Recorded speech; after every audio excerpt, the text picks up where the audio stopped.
पूर्णस्य पूर्णमादाय पूर्णमेवावशिष्यते।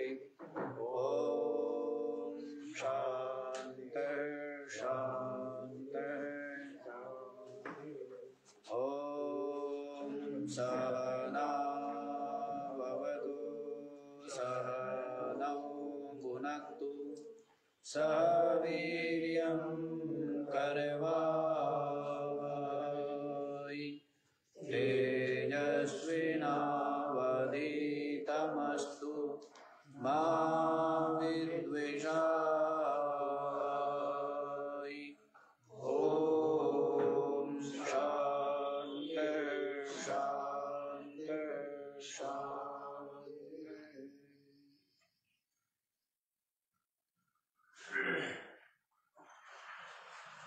हाँ जी, तो क्या बता रहे हैं कि जो जीवन मुक्त महात्मा है वो किस प्रकार से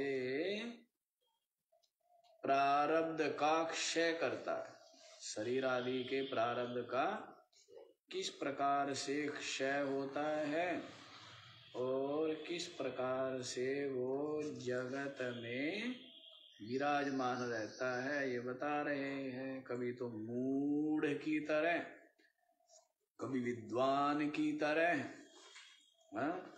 और कभी बालक के समान, कभी पागल के समान, कभी पिशाच के समान, और कभी सम्मानित होता हुआ, कभी जन समुदाय के द्वारा अपमानित होता हुआ, और निरंतर आत्मानंद में निमग्न रहता हुआ विराजमान है।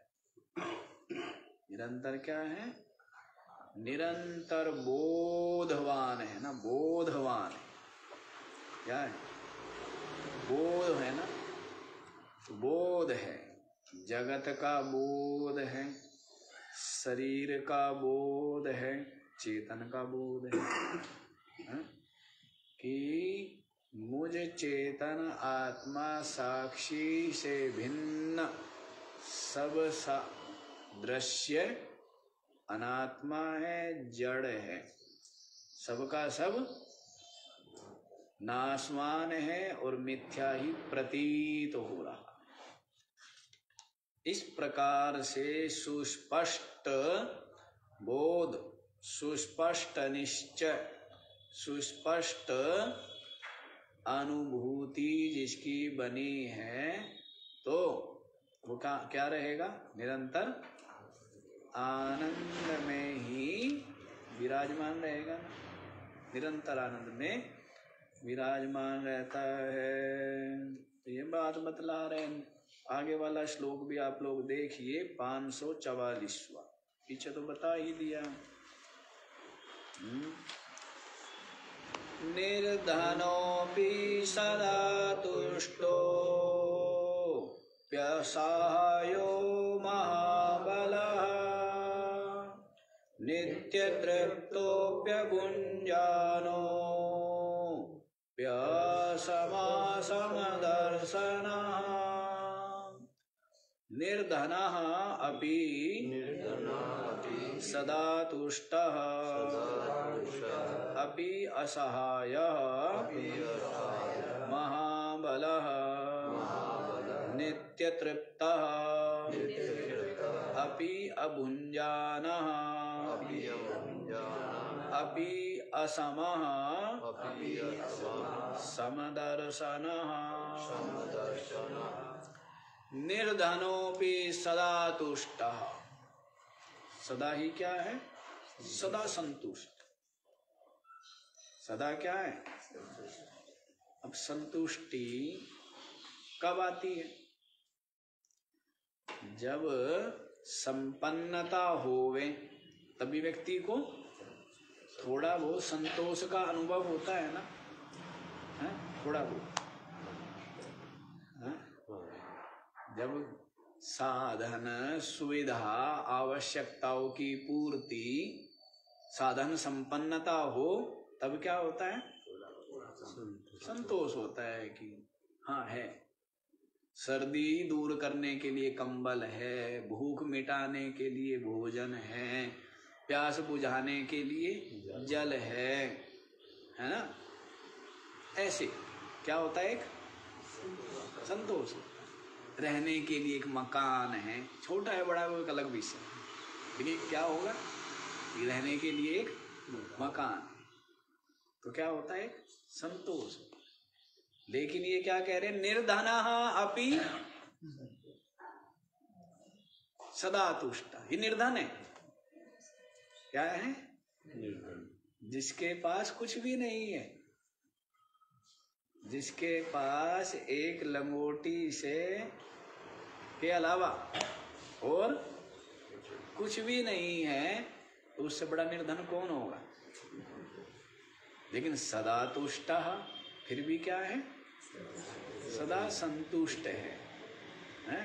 वो संतुष्टि उसके पास है जो संतुष्टि किसी धनी के पास भी नहीं है, किसी राजा के पास भी जैसा संतोष नहीं है, ऐसा संतोष उसको। ऐसा क्या है? संतोष है, क्योंकि चाहिए ही नहीं कुछ। क्योंकि क्या है? जान रहा है तो सबका सब शरीर का प्रारब्ध भोग है। जो भी है, जो भी अनुकूलता या प्रतिकूलता की प्राप्ति है, सर्दी गर्मी या रोग आदि भी है, वो क्या जानता है? सब शरीर आदि के प्रारब्ध है। इसीलिए कभी भी असंतोष का बोध या अनुभव नहीं होता है। सदा ही संतुष्ट रहता, सदा ही क्या है? प्रारब्ध का तमाशा देखते। शरीर आदि जो पुतलियां है और इनका जो प्रारब्ध है उसका तमाशा देखता है और सदा ही संतुष्ट रहता है। सदा ही क्या है? संतुष्ट है। कुछ है नहीं, लेकिन फिर भी संतुष्टि, पूर्ण संतुष्टि। कोई शिकायत, किसी प्रकार का असंतोष, किसी प्रकार की कोई चाह नहीं। निर्धनः अपि सदा तुष्टः अपि असहाय महाबला। अस्थि पंजर है, क्या है? हड्डी के ऊपर चाम नहीं है, हाँ?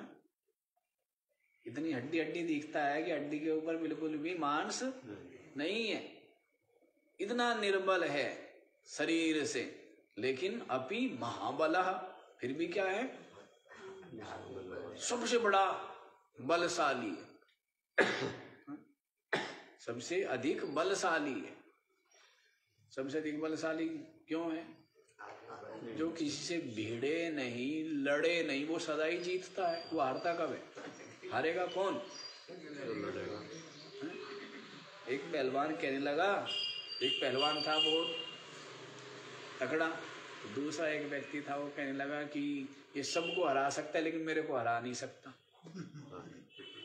मेरे को नहीं हरा सकता। क्यों नहीं हरा सकता भाई? इतना बलिष्ठ पहलवान है, अच्छे अच्छे सब को इसने हरा दिया है, तेरे को क्यों नहीं हरा सकता? तू तो वैसे ही भी कमजोर, बड़ा कमजोर दुबला पतला है।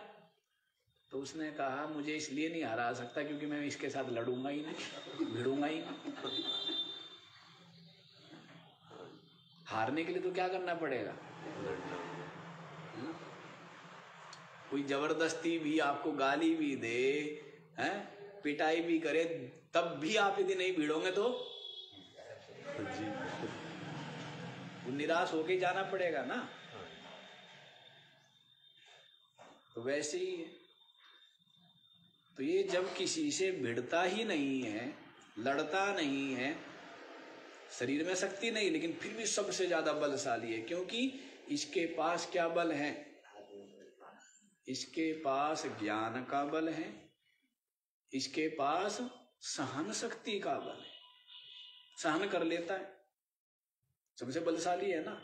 किसी ने दुर्वचन कहे और इसने उसका प्रतिकार नहीं किया, तो ये जीता कौन है? महात्मा बुद्ध थे ना। एक व्यक्ति, महात्मा बुद्ध जा रहे थे, दुष्ट था, बहुत गाली देने लगा, बहुत गाली देने लगा, गाली देता जा रहा है। महात्मा बुद्ध जो है वो चुपचाप, उनके शिष्यों को थोड़ा क्रोध आया, उनको भी रोक दिया, चुपचाप सुनते रहे।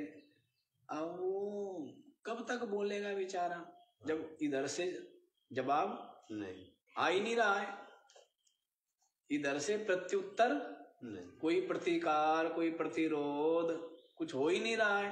तो कुछ देर गालियां दे करके वो चुप होना पड़ा। महात्मा बुद्ध जैसे कि कुछ हुआ नहीं, थोड़ी देर रुक गए थे, आगे बढ़ गए।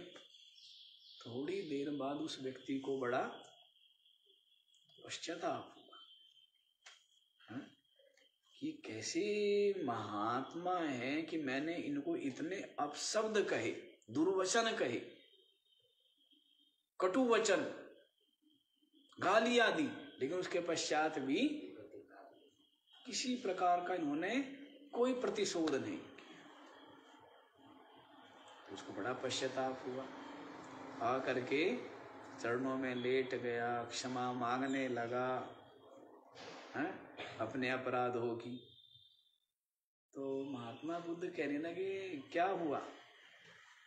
कि महाराज मैंने इतनी गालियां दी, इतने कटु वचन आपको कहे। तो महात्मा बुद्ध कहने लगे आपने दी लेकिन हमने ली नहीं, आप देना चाह रहे थे और हमने नहीं। अब ऐसे तो हो नहीं सकता कि कोई दे और दूसरा न लेवे, तो वो कैसे दे पाएगा? तो कि आपने दी जरूर, लेकिन समस्या क्या रही? हमने ली नहीं, तो इसलिए वो किसके पास रह गई? आपके पास ही रह गई ना, हमने ली नहीं। तो वैसे ही जो लेगा नहीं, जिसके अंदर सहन शक्ति होगी, जिसके पास विवेक होगा, जिसके पास ज्ञान होगा, तो वो क्या है? वो सबसे अधिक बलशाली। सहनशील जो है वो क्या होता है? बड़ा बलशाली। नहीं? सब अस्त्र शस्त्र वहां पर काम नहीं करते, गिर जाते हैं। अस्त्र शस्त्र का प्रहार वहां हो ही नहीं पाता, हाथों से छूट जाते हैं ना, अस्त्र शस्त्र भी नहीं छूट जाते। सहनशील के सामने जो कहे कि लो भाई मार लो जो मारना है, तो फिर क्या होगा? कोई मारेगा उसको? क्यों जी? कोई नहीं मारेगा ना। तो वैसे ही महात्मा गांधी ने यही तो अपनाया, अहिंसा। अब वो हिंसा कब तक करेंगे? अहिंसा का पालन करने से ये हो जाता है, ये शक्ति है अहिंसा में, ये अहिंसा की शक्ति। जिस अर्थ में जो है उसको स्वीकार करना चाहिए। किसी का भी तिरस्कार कर देना तो सहज है, या निंदा कर देना सहज है, लेकिन जो भी है अपना अपना योगदान है, अपना अपना योगदान है ना। चींटी का अपना योगदान है, हाथी का अपना योगदान है, अपना अपना योगदान है। और किसी के योगदान को छोटा क्यों बताया जाए? समझदार आदमी क्या कहेगा कि भाई आपने बड़ी कृपा की, आपने बड़ा सहयोग किया। उसने हाथ भी नहीं लगाया, लेकिन सहयोग ये किया कि कम से कम विघ्न तो नहीं डाले। अब कोई दुष्ट व्यक्ति था, कोई बड़ा कार्य था, सामाजिक कार्य, सामूहिक कार्य, सबने सहयोग किया, और दुष्ट व्यक्ति पीछे हाथ बांध करके खड़ा रहा है, तिनका भी नहीं उठाया। लेकिन जो सज्जन व्यक्ति है वो सबसे पहले जाके किसको हाथ जोड़ेगा, किसका आभार मानेगा, किसका धन्यवाद करेगा? कहे जी आपने बहुत सहयोग किया, आपने बहुत सेवा की, आपने बहुत बड़ी कृपा की। कहे जी इसने तो हाथ भी नहीं लगाया, तिनका भी नहीं उठाया, और इसने विघ्न पैदा नहीं किए हैं, अड़चन नहीं डाली, छोटी बात है क्या? ये बहुत बड़ी सेवा है नहीं? वैसे ही ये तो समझदार के ऊपर निर्भर करता है कि वो निठल्ले से निठल्ले और निकम्मे से निकम्मे को भी क्या कर देता है? मूल्यवान और महत्वपूर्ण बना देता है। किसके ऊपर निर्भर है ये? हाँ, एक महात्मा कहा करते थे कि लोग तो पशु से काम ले रहे हैं, तुम आदमी से काम नहीं ले सकते। क्या समझदार हमारे पास कोई आएगा नहीं, मूर्ख से काम हम न लेवे तो हो गया हमारा तो काम। वो महात्मा कहते थे कि लोग तो पशु से काम ले रहे हैं, तो कहना सब काम आ जाते हैं, और भी कुछ नहीं, कम से कम कहते कोई सैनिक है, हथियार चलाना नहीं जानता है, कुछ करता नहीं है, पर कम से कम एक गोली तो रोकेगा ही। क्यों जी? कहने का भाव है यूं ही सबसे काम ले लिया जाता है, सब महत्वपूर्ण है। सब क्या है? सब महत्वपूर्ण है। वो आपको देखना है कि आप कितने महत्वपूर्ण हैं, चाहे वो आत्म उद्धार के प्रति हो और चाहे समाज कल्याण के प्रति, वो आपको देखना है।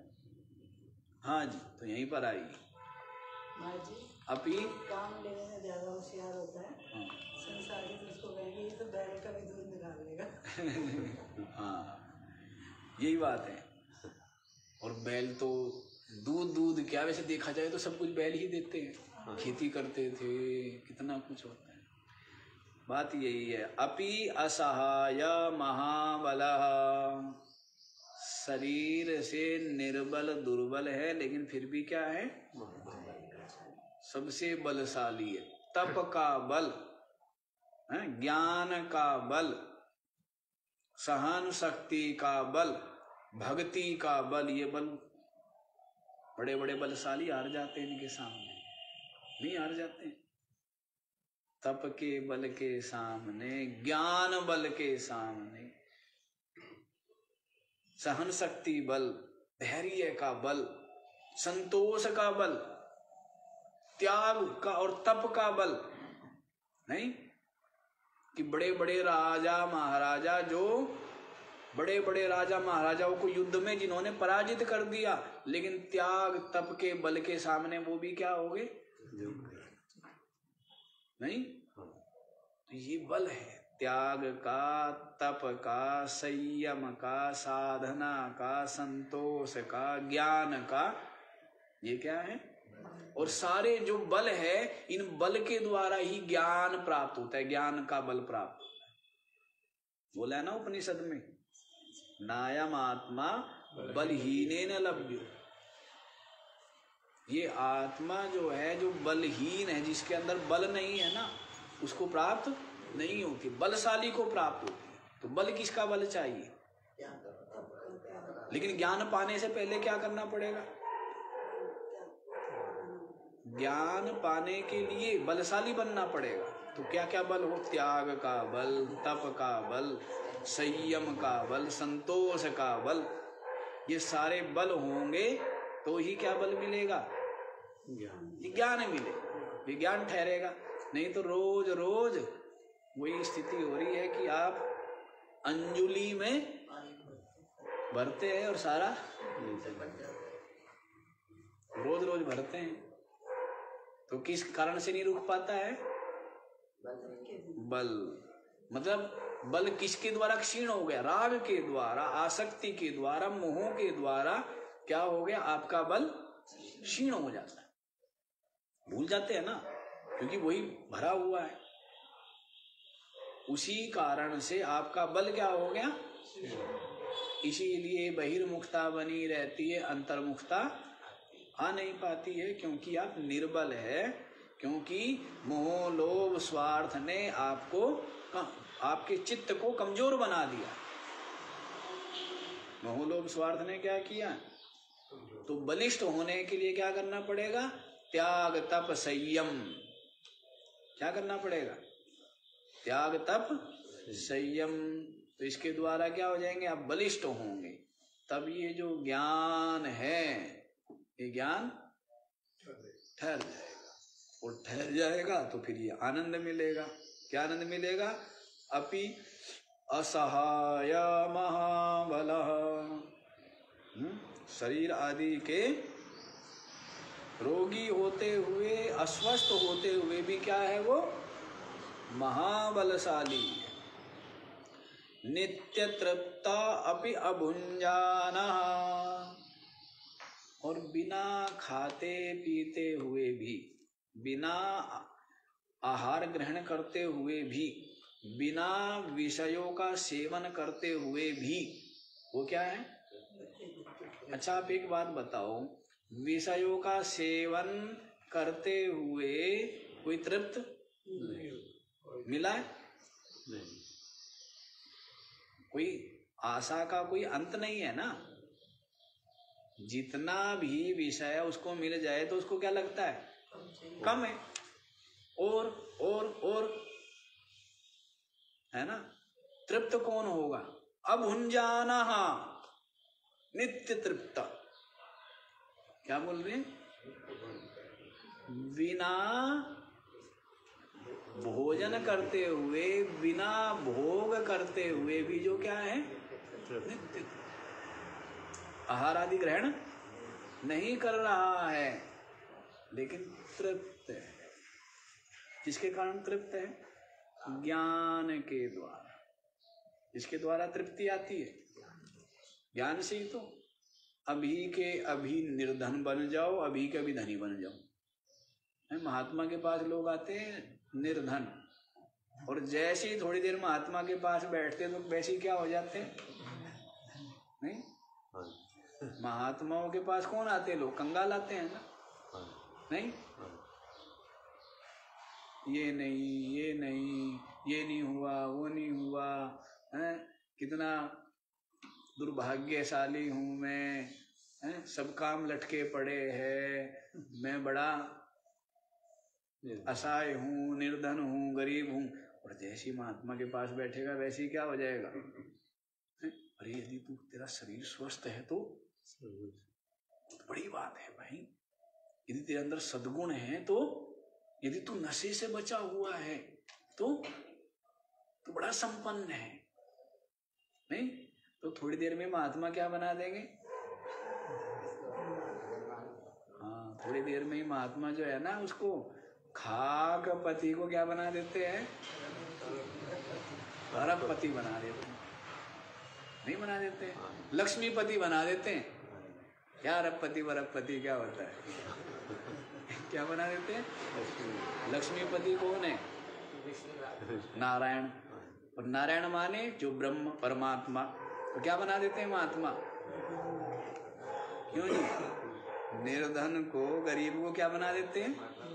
परमात्मा बना देते हैं। तो बताइए, है ना। तुम संग किसका करें? और संसारियों के संग में जाके बैठ जाओ तो ठीक ठाक थे आप, बढ़िया खा पी करके गए थे, मूंछों को ताव दिए हुए थे, पगड़ी पहनी हुई थी, हर प्रकार से अपने को अच्छा महसूस कर रहे थे।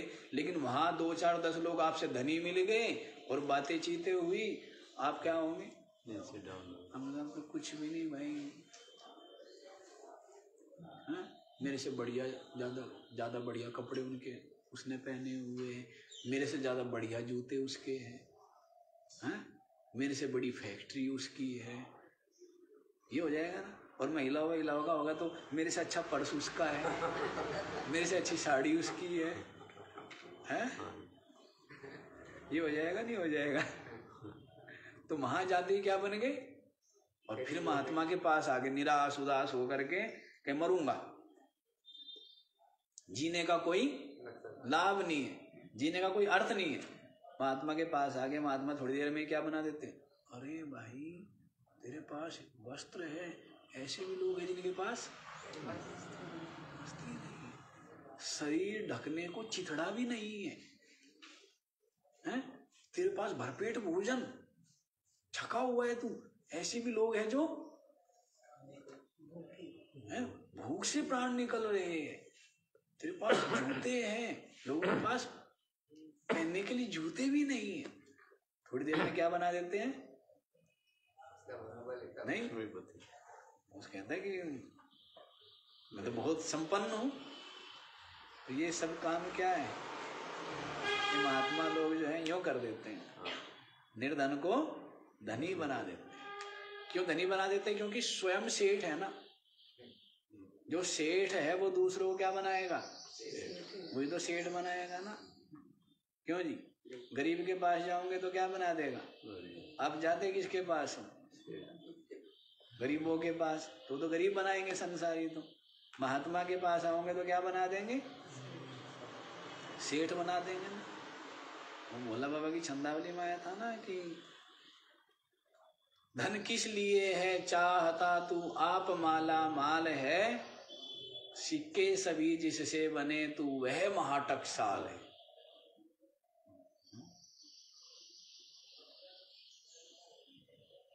कैसे है वो सिक्के? धन किस लिए है चाहता तू आप माला माल है, सिक्के सभी जिससे बने तू वह महाटकसाल है। पूरा अधूरा जाए बन यह तो बड़ा ही कष्ट है श्रेष्ठ से भी श्रेष्ठ तू पर चाहा करके भ्रष्ट। चाहा से ही तो क्या बन गया, ये भ्रष्ट हो गए। चाह से ही तो जीव है ना। और चाह छूटी, संतोष आया और बोध आया। जहां संतोष आएगा वहीं बोध आएगा, ये पता होना चाहिए। जहां संतोष नहीं आएगा वहां पर बोध ज्ञान बिल्कुल भी नहीं आएगा, ये पता होना चाहिए। जहां पर सद्गुण आएंगे वहीं पर ज्ञान आएगा, जहां पर सद्गुण नहीं आएंगे वहां पर ज्ञान। अब जैसे किसी को संतोष नहीं है, संतोष नहीं है, तृष्णा है, कितना ही सत्संग करे ज्ञान ठहरने वाला नहीं। संतोष पहली चीज है, हर प्रकार से संतुष्टि है। जो है ये भी ज्यादा ही है, बहुत है, फालतू ही है। इस संतोष के आए बिना संसार का चिंतन होगा ना। संतोष के आए बिना चिंतन किसका होगा? तो ज्ञान का चिंतन होगा नहीं, तो ज्ञान ठहरेगा क्या, रुकेगा क्या?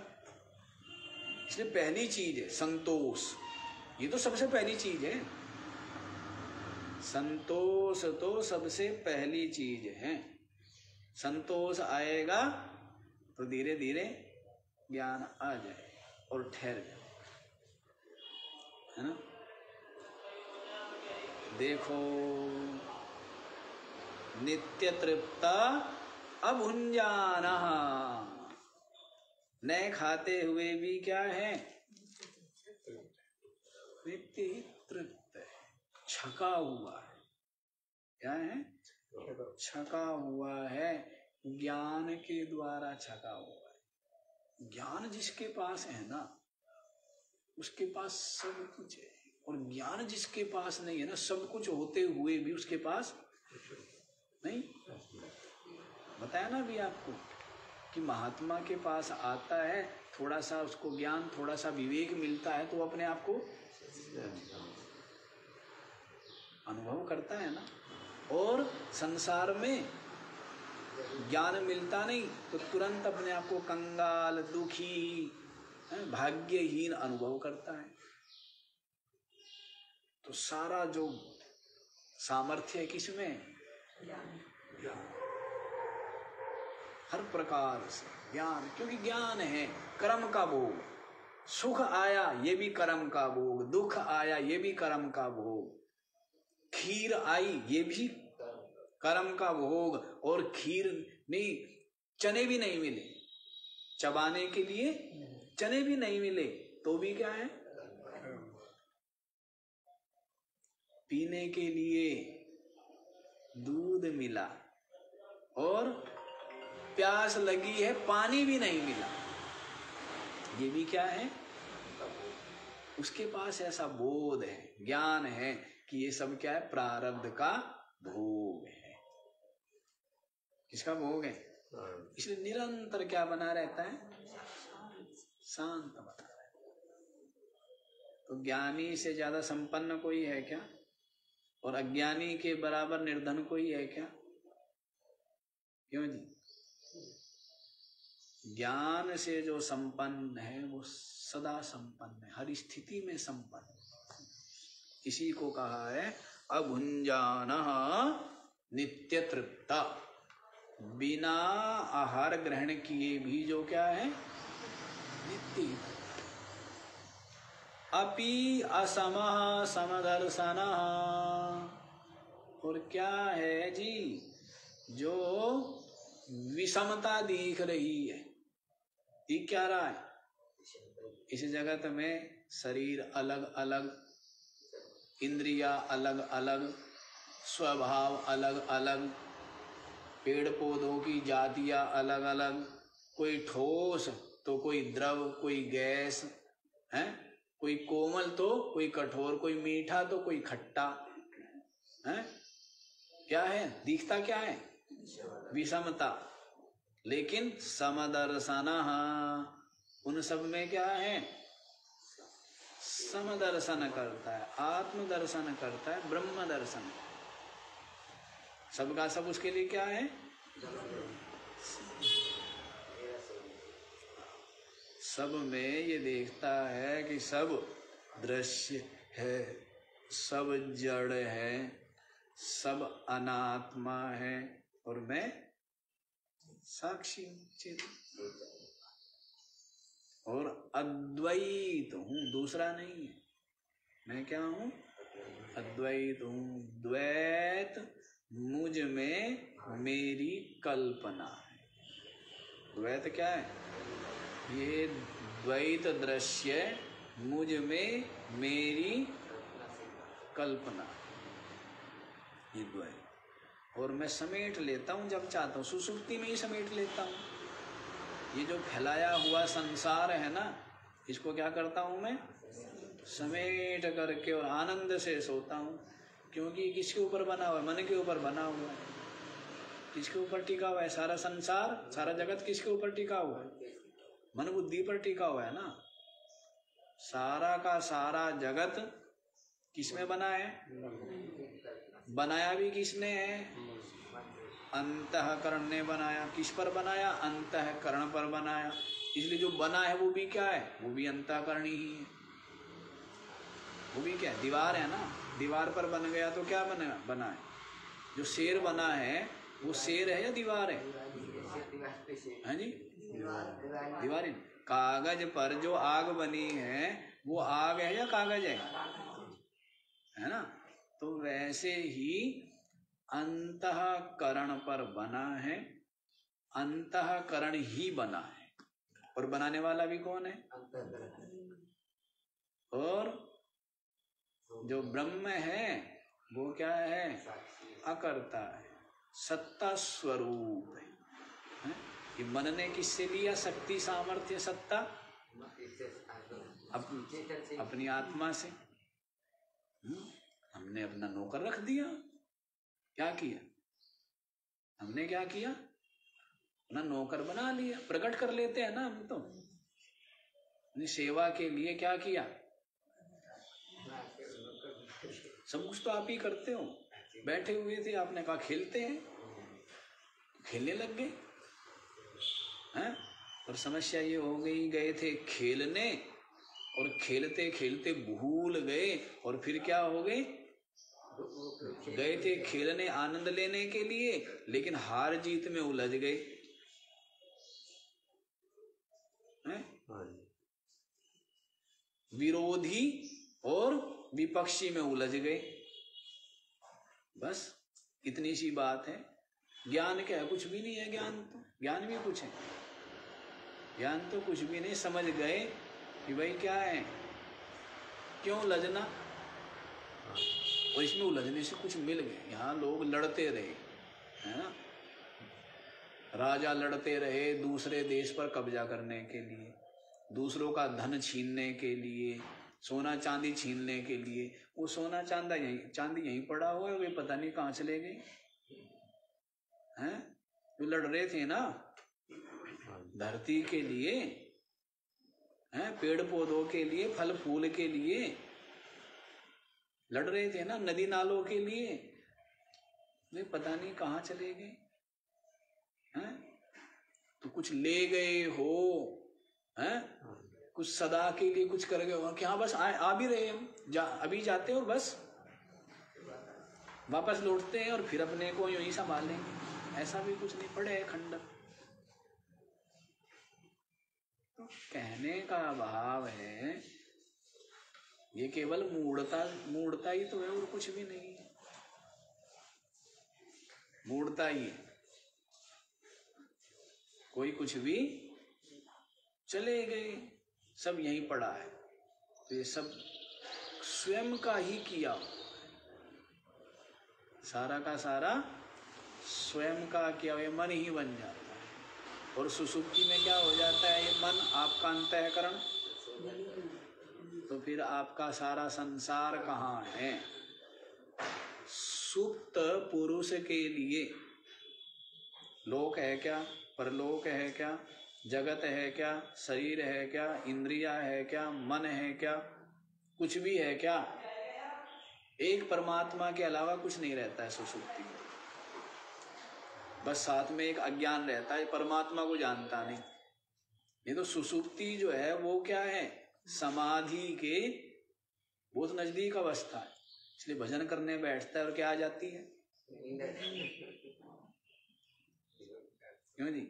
भजन करने बैठा या तो संसार में डूब रहेगा और या फिर तुरंत डुबकी कहाँ लगा जाएगा मन, क्योंकि बेचारा जानता ही 2-3 जगह आना जाना है, उसकी क्या समस्या गलती है। जगत में जानता है ना आना जाना, स्वप्न में आना जाना पता है, सुसुप्ति में डुबकी लगा जाता है। अब चौथी जगह बेचारा कभी गया ही नहीं, चौथी जगह चौथे लोक में गया नहीं ना कभी, तो वहां पर सजग रहना पड़ता है। या तो विचार चलते रहेंगे और जैसे ही मन निर्विचार हुआ वैसे ही सुसुप्ति। तो यही करना है कि मन निर्विचार भी हो जावे और सुसुप्ति भी ना आवे, बिल्कुल क्या हो जाए, शांत हो जाए, ठहर जाए। इसी को स्वरूप में विलय हो जाना कहते हैं।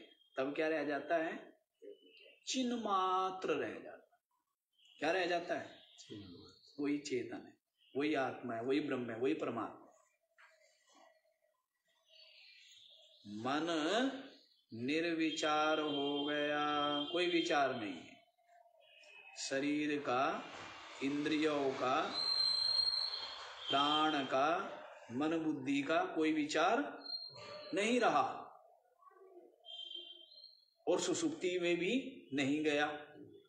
तो जब जो मन क्या हो गया, विलय हो गया, ठहर गया है, तो कहाँ ठहरा है,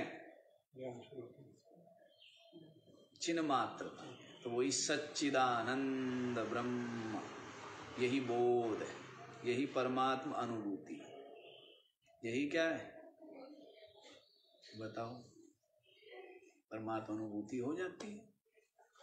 लेकिन समस्या क्या होती है, पता नहीं कहाँ कहाँ दृश्यों में उलझ जाता है। प्रकाश देखने लगेगा, हैं, लोक परलोक देखने लगेगा और भगवान के शरीर देखने लगेगा। ये पता नहीं कि सबके सब काल्पनिक, सबका सब मन का कल्पना मात्र है, वो नहीं।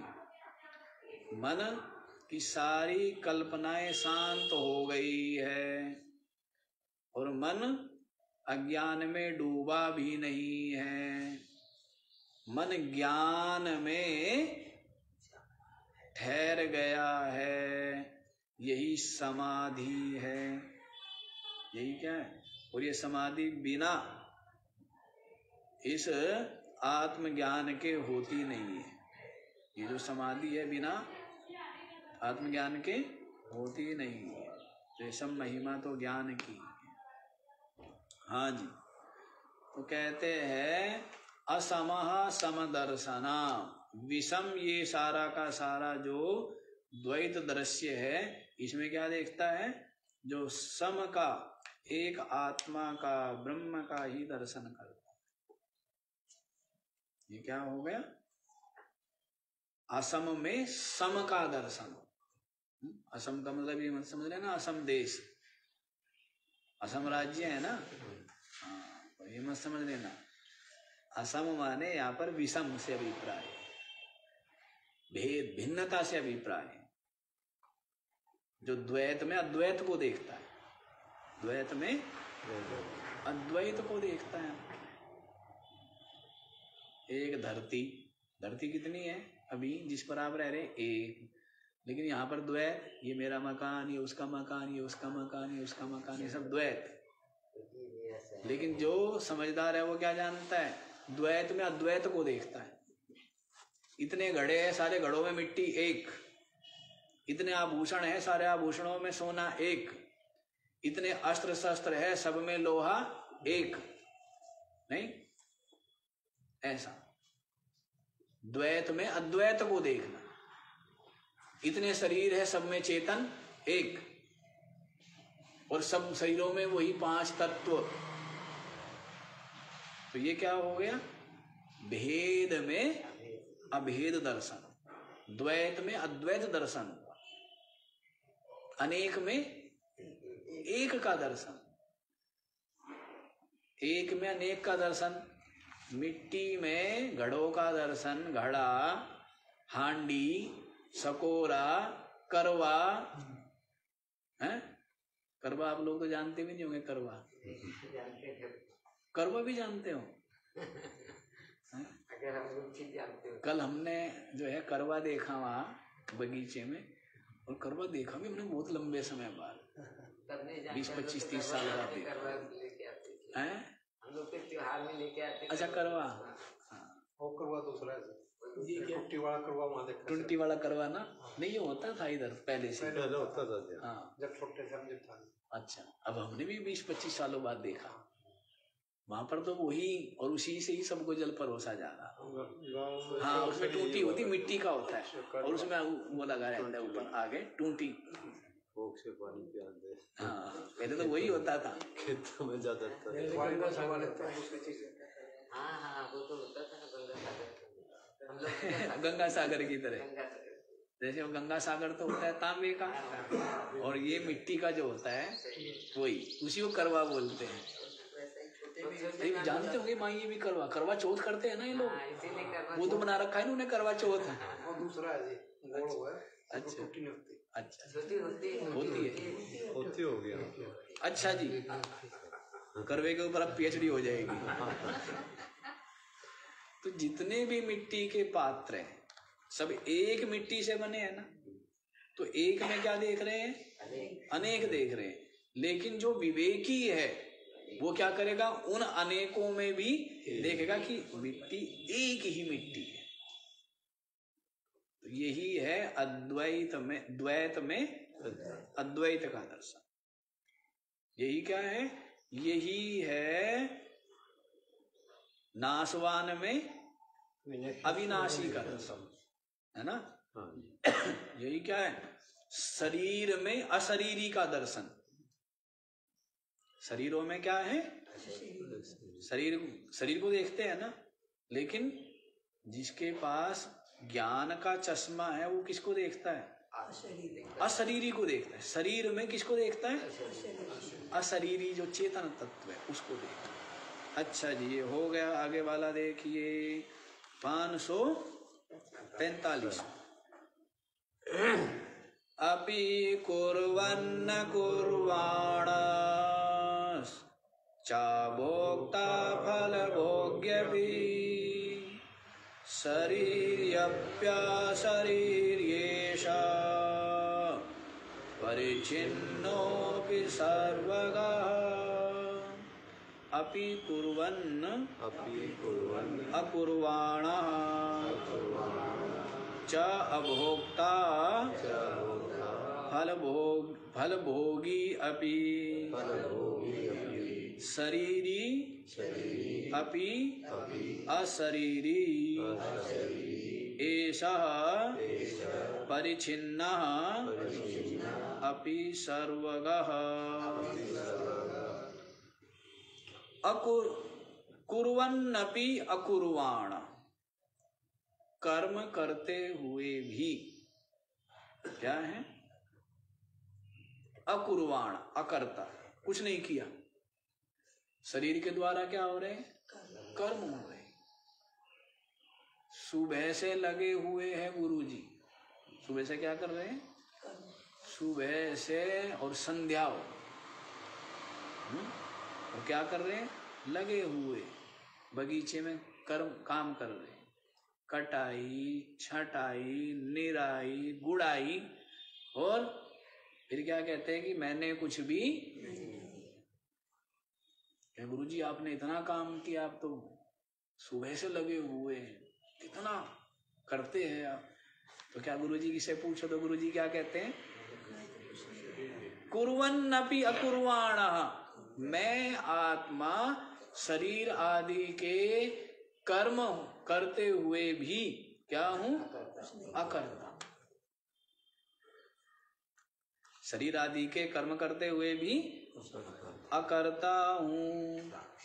अभोक्ता अपि फल भोगी अपि, खूब खा रहे हैं, क्या कर रहे हैं? फल भोगी अपि अभोक्ता, फलों का, विषयों का भोग करते हुए भी क्या है? अभोक्ता है। हाँ जी, क्या कह रहे हैं? फल भोगी अपि अभोक्ता। इंद्रियों के द्वारा जो जो अभिष्ट विषय है उन सब का उपभोग करते हुए भी जो क्या है? अभोक्ता है। ऐसा ही तो हुआ। हाँ, श्री कृष्ण एक दिन कहते गोपियों को मिले नहीं। श्री कृष्ण जो है एक दिन सब ढूंढ रही थी गोपी, आज कहाँ चला गया है? जो सदा क्या है हम लोगों को परेशान करता रहता है, आज नहीं दिखाई दे रहा है। तो अगले दिन मिले श्री कृष्ण तो कहने लगे कि महाराज कहाँ गए थे आप, कल दर्शन नहीं हुए आपके। तो श्री कृष्ण कहने लगे मेरे गुरुजी आए हुए हैं, तो कल मैं अपने गुरुजी के दर्शन के लिए गया था, दुर्वासा गुरुजी आए हुए। तो गोपियाँ कहने लगी कि हमें भी आपके गुरुजी के दर्शन करने हैं। तो श्री कृष्ण कहने लगे गुरुजी के दर्शन करने हैं तो खाली आज जाओगे क्या? कुछ बना करके लेके जाना चाहिए ना, खीर, मालपुआ, जलेबी, इमरती, कुछ ना कुछ मिठाई बना करके लेके जानी चाहिए। तो गोपियों ने बना तो लिया, दर्शन करने जाना है संत के, लेकिन यमुना जी के पार आए हुए थे गुरुजी। तो अब पुल तो था नहीं, अब कैसे पार करे यमुना जी को? तो पूछा श्री कृष्ण से हम पार कैसे करें? तो श्री कृष्ण कहने लगे कि यमुना जी को बोलो रास्ता दे देगी। क्या बोलो? ये बोलो कि श्री कृष्ण ने कभी जीवन में मक्खन छुआ भी हो, खाने की बात तो दूर, कभी श्री कृष्ण ने कभी मक्खन छुआ भी हो, चखा भी हो, हैं? क्या करे? यमुना जी हमें रास्ता दे। खाया नहीं है, छुआ भी नहीं है, श्री कृष्ण ने कभी मक्खन नहीं खाया है। यदि ये बात सत्य है तो हे यमुना मैया हमें। हम गोपियां जान तो रही थी कितना महा झूठा हमारे घर से चोरी कर करके खा गया अपनी पूरी मंडली के साथ में, कितना झूठा आदमी है ना? पर क्या करे, और कोई तो यमुना किनारे खड़े होके सबने विश्वास के साथ यही बोला कि श्री कृष्ण ने जीवन में कभी मक्खन खाया नहीं है। यदि ये बात सत्य है तो हे यमुना मैया हमें रास्ता मिल गया। रास्ता मिल गया, चली गई। खूब लेकर के गई थी ना, खीर मालपुए खूब लेकर के गई थी कि गुरुजी तो थोड़ा सा खाएंगे, बाकी तो प्रसाद मिलेगा हम लोगों को, है ना। खूब लेकर के गई थी। यमुना पहुंच गई दुर्वासा जी के पास, रख दिया सब उनके चरणों में। दुर्वासा सारा खा गई, जितना भी लाई थे ना, खीर मालपुआ, इतना सा भी नहीं छोड़ा, तिनका भी नहीं छोड़ा, सारा खा गई। और खा पी के महात्मा फिर कहते हैं अच्छा भाई हो गया और क्या है, ठीक है, फालतू बैठे होंगे तो समय खराब करोगे, गपशप मारोगे। तो खाने पीने के बाद कहा ठीक है, हो गए दर्शन। तो अब वे कहने लगी गोपिया की महाराज अब हमें वापस जाना है, यमुना जी का जल पूरा चढ़ा हुआ है, कैसे पार करे, कैसे वापस जाए। दुर्वासा जी कहने लगे तो ऐसा करो, तुम यमुना किनारे जाके यमुना मैया से प्रार्थना करना और कहना कि दुर्वासा जी महाराज ने जो हम ये खीर मालपुआ ये लाए थे, इसका अन्न, इसको यदि खाने की बात तो दूर, चखा भी हो तो हमें क्या करें, यमुना मैया रास्ता दे दें।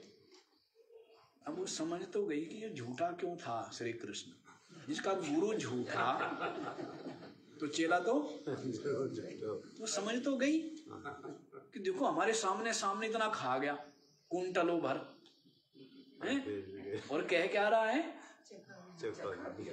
कि भाई मैंने यदि छुआ भी हो, स्पर्श भी किया हो, तो जान तो गई कि भाई चेला इसलिए झूठा है। पर क्या करें, वापस जाना है तो माननी पड़ी, विश्वास करना पड़ा। अब ऐसे ही आई और ऐसे ही बोला, यमुना जी ने रास्ता दे दिया।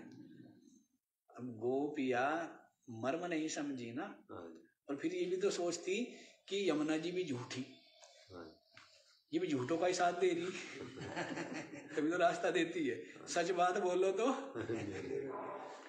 इसका मर्म यही था कि शरीर ने छुआ है, शरीर ने खाया है, लेकिन जो चेतन तत्व है, आत्म तत्व जो कि वास्तव में मैं है, उसने कभी मक्खन नहीं। तो श्री कृष्ण ने कभी मक्खन नहीं खाया, श्री कृष्ण के शरीर ने खाया है, चोरी की है, झूठ बोला है, युद्ध लड़े हैं, लेकिन श्री कृष्ण तो सदा क्या रहे, अहिंसक रहे। क्या रहे, चींटी भी नहीं मारी।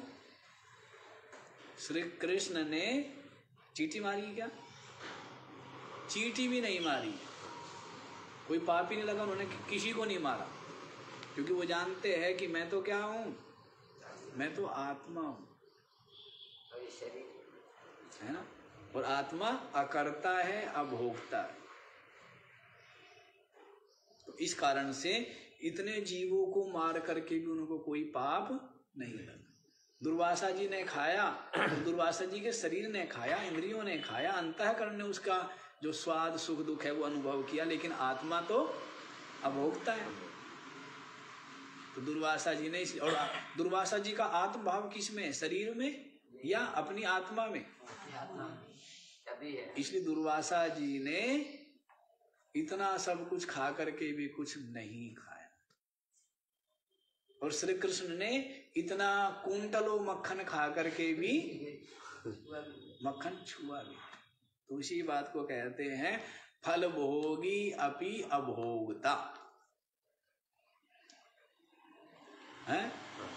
फल का विषयों का उपभोग करते हुए भी क्या है, अभोक्ता है, क्योंकि उनका आत्म भाव शरीर आदि में नहीं है, किसमें है, चेतन में। और चेतन सर्वथा अकर्ता है, सर्वथा अभोगता है। चेतन क्या है, अकर्ता, आप अकर्ता हो, आप अभोग। श्री कृष्ण अकर्ता है, आप कर्ता हो, ऐसा नहीं है। जैसे श्री कृष्ण अकर्ता है वैसे ही आप भी अकर्ता है, जैसे श्री कृष्ण अभोगता है वैसे ही आप भी अभोगता है। जैसे श्री कृष्ण निष्पाप है, पाप पुण्य से रहित है, ऐसे ही आप भी क्या हो, निष्पाप हो। लेकिन अंतःकरण में तादात्म्य करके आप क्या बन जाते हो, पापी पुण्यात्मा बन गए। शरीर में तादात्म्य करके आप क्या बन जाते हो, काले गोरे बन जाते हो, मोटे पतले बन जाते हो, पुरुष स्त्री बन जाते हो, बूढ़े जवान बन जाते हो। किसमें? तो ये सब अपनी अज्ञानता के कारण से अहमता ममता और इसमें ही उलझा हुआ। ममता छूटे, अहमता छूटे, अज्ञान छूटे तो छूटे ना। अज्ञान छूटे तो अहमता ममता छूटे। शरीरी अपि अशरीरी है, क्या है? शरीर के होते हुए भी जो चेतन है, जो बोधवान है, वो जानता है मैं चेतन, मैं शरीरी। क्योंकि शरीर, आप शरीर है, आप जो है बड़े ही बलिष्ठ है। वो कहेगा भाई कहाँ है शरीर, कहाँ है शरीर? वो जानता है ये शरीर तो मिथ्या प्रतीत है, ये जगत, ये शरीर, शरीर सहित ये संपूर्ण दृश्य जगत क्या है, आभास मात्र, प्रतीति मात्र, छाया मात्र, वास्तविक नहीं है। वास्तविक तो क्या है, चेतन है, और उस चेतन में ही सब अध्यस्त है। अच्छा एक बात देखो, बात ऐसा ही होता है जैसा अभ्यास हो ना। जैसे कोई बालक बचपन से ही झोपड़ियों में रहा है, किसमें रहा, झोपड़ियों में, और उसी परिवेश में रहा। अब उसको कहे कि आपको राजमहल में लेकर के जा रहे हैं और आपको वहां पर स्वादिष्ट स्वादिष्ट व्यंजन मिलेंगे, हर प्रकार की सुविधाएं मिलेगी, हर प्रकार का वो मिलेगा, तो वो जाना चाहेगा क्या? क्योंकि उसकी सारी मित्र मंडली, उसके सारे सगे संबंधी, उसके सब अपने जिनके साथ खेला कूदा वो वहीं पर है, वो वहीं पर सुख अनुभव करता है। वैसा ही आपके मन की हालत है। ये आपका मन, और जबकि यहाँ दुख पा रहा है, दुख झेल रहा है, मिल कुछ नहीं रहा है, दुखी, उदास, चिंतित, भयभीत नहीं, लेकिन फिर भी, और ये बोध भी हमने करा दिया, ये बता दिया कि परमात्मा जो अपना चेतन है वो परमानंद स्वरूप है, लेकिन उसके पश्चात भी चित्त जो है वो बहिर्मुखता को नहीं छोड़ रहा है। तो उसके पीछे कारण क्या है कि संसार में वही राग बना हुआ है। समझ आ रही है ना बात? इसलिए तो जा नहीं रहा है ना। लेकिन जो पूरी तरह से दुखी हो गया है तो व्यक्ति घर बार छोड़ करके भी चले जाते हैं ना, देश छोड़ करके ही चले जाते हैं कि यहाँ पर अब रहना। तो वैसे ही देश छोड़ना हो तो देख लो आप, रहना नहीं देश बिगाना है। ये देश तो क्या है, बेगाना है ना, अपना नहीं है, बेगाना देश। ये बात खूब अच्छे से जब समझ में आ जाए और जब ये देखे कि नहीं यहाँ पर तो आग ही आग लगी हुई है, दुख ही दुख बरस रहा है, क्लेश ही क्लेश है, और मुझे तो ऐसे परमानंद अवस्था को, स्थान को पाना है। जब ऐसा व्याकुलता हो, ऐसी तड़प हो, तो कोई कोई तीव्र मुमुक्षु, इसलिए शुरू में ही कह दिया था किसी दूसरे को दोष मत दे देना कि महाराज जी आपने ठीक से सुनाया नहीं, ठीक से पढ़ाया नहीं, इसलिए हमें बोध नहीं हुआ। शुरू में ही कह दिया था वैराग्यस्य मुमुक्षुत्वम तीव्रम यस्य तु विद्यते। वैराग्य और मुमुक्षा ये दोनों क्या होगी? तीव्र हो यदि होंगी, तीव्र वैराग्य हो और तीव्र वैराग्य तीव्र होगा तो मुमुक्षा तो तीव्र होगी ही होगी। तस्यैव अर्थवन्तः स्युः फलवन्तः समान है। उसके लिए ही ये जो समदम आदि साधन है ये क्या होंगे? सार्थक होंगे, फलदायी होंगे। सार्थक का मतलब क्या है? ज्ञान को देने वाले, और फल का मतलब क्या है? मुक्ति, जीवन मुक्ति को देने। समझ आई ये बात? क्या बोला है? उसके लिए ही जिसके अंदर तीव्र वैराग्य और तीव्र मुमुक्षुता है उसको ही ये समदमादि जो सठ संपत्ति है ज्ञान देने वाली होगी और जीवन मुक्ति रूपी फल देने वाली, ब्रह्मानुभूति रूपी फल देने वाली। यदि ज्ञान या ब्रह्मानुभूति जीवन मुक्ति का अनुभव नहीं हो रहा है तो सीधी सी बात है कहां पर कमी रह गई है? आपके साधना में ही कमी रह गई, आपके चिंतन में कमी रह गई, और चिंतन में कमी के कारण ही आपको वैराग्य, तीव्र वैराग्य नहीं हुआ, और तीव्र वैराग्य के बिना तीव्र मुमुक्षा नहीं हो और फिर ज्ञान नहीं ठहरेगा, ब्रह्मानुभूति नहीं हो, जीवन मुक्ति का अनुभव नहीं हो। समझ आया? तो कह दिया है यहाँ पर अशरीरी अपि शरीरी अपि अशरीरी, शरीर धारण करते हुए भी वास्तव में जो ज्ञानी है वो क्या अपने आप को अनुभव करता है? मैं अशरीरी, अशरीरी।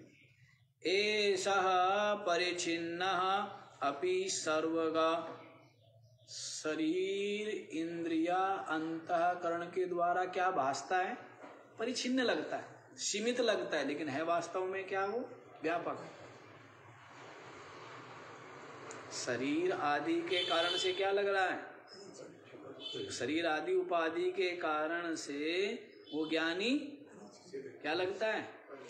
परिच्छिन्न लगता है, सीमित लगता है, लेकिन वास्तव में क्या है? वो व्यापक है, क्योंकि वो ब्रह्म है, चेतन ब्रह्म अपने को अनुभव करता है, जानता है कि मैं चेतन आत्मा ब्रह्म हूँ, और ये देश काल और वस्तु ये कहाँ है?